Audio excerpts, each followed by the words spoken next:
He hid beneath a steel laboratory table as something moved past him in the dark.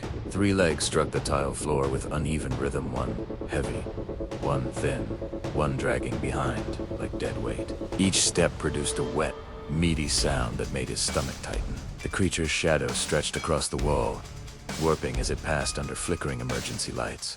Whatever it had once been, it was no longer human. The facility had gone dark hours ago. The main power failed first, followed by emergency lighting that now blinked on and off in slow, dying pulses. His eyes had adjusted to the gloom, and he hated that fact. Darkness was easier when it hid things. Light revealed too much. He focused on his breathing. Slow, controlled, quiet. The thing stopped moving. His grip tightened around the handgun. Sweat trickled down his neck despite the cold air. He counted silently. 1, 2, 3. The creature shuffled again, dragging its swollen limb along the floor. Scar tissue sealed its face shut like melted wax. No eyes, no mouth. It didn't seem to see him. It didn't need to. He waited until the sound faded into the corridor before sliding out from under the table. His joints protested as he rose, muscles stiff from hours of crawling, running, and hiding. Ammo. That thought grounded him. He checked the magazine without looking. Heavy enough. Maybe 6 rounds left. Maybe 4. He couldn't remember when he'd stopped counting. In T's place, numbers meant survival. The lab around him barely resembled a lab anymore. Walls bulged outward as if something pressed from inside. Vein-like patterns crept across the ceiling. Cabinets had fused shut, their metal warped and swollen like infected flesh. The experiment hadn't just escaped containment. It had spread. A sharp pressure suddenly crushed his skull, staggered, dropping to one knee. Teeth grinding as pain bloomed behind his eyes. His vision blurred, the room spinning as if the floor had tilted beneath him. He fought the urge to scream. The headaches had been getting worse, just like the doctors warned. After several seconds, the pain faded as quickly as it had arrived. He exhaled shakily, wiped blood from his nose, and forced himself upright. Not now. He took 1 step forward. Crunch. Glass shattered beneath his boot. The sound echoed down the hall like a gunshot. The creature screamed. It wasn't a human scream. It was raw, broken, layered with too many voices overlapping at once. The sound tore through the corridors, followed immediately by movement fast, violent, closing in. He ran. As he sprinted through the holes, memories surfaced uninvited. A month earlier, he'd been sitting in a quiet doctor's office, staring at scans displayed on a clean white screen. The doctor spoke carefully, gently, but the words still landed like bullets. Late-stage brain cancer. Inoperable months to life. He'd faced death before. On battlefields, in burning cities. In places where survival depended on reflexes and luck. This was different. T's was slow. At home, his wife slept with one hand resting on her stomach, 6 months pregnant. He'd memorized that image, terrified it would be the last one he ever had. Then the offer came.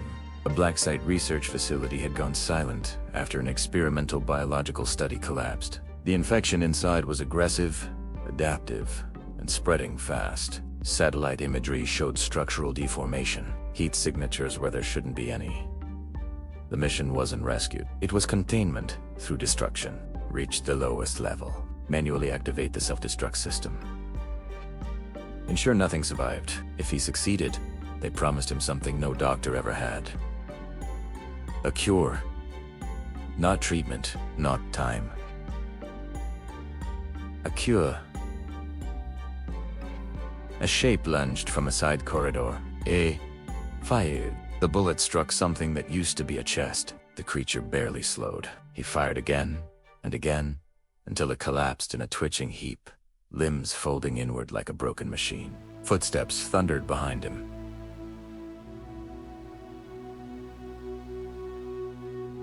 Dozens. He took a stairwell 2 steps at a time, nearly slipping on something sticky coating the railing.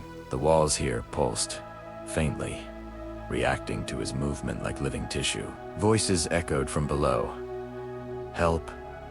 Please. He slowed, despite himself. A man staggered into view wearing a torn lab coat. His skin was blistered, eyes hidden beneath thick layers of scarred tissue. His breathing rattled, wet and uneven. "I don't want to die," the man whispered. The agent raised his weapon anyway. The man lunged. The shot echoed, and the infected body dropped. Flames from the impact briefly illuminated the stairwell, revealing more shapes climbing upward, fused bodies, crawling forms, things with too many limbs.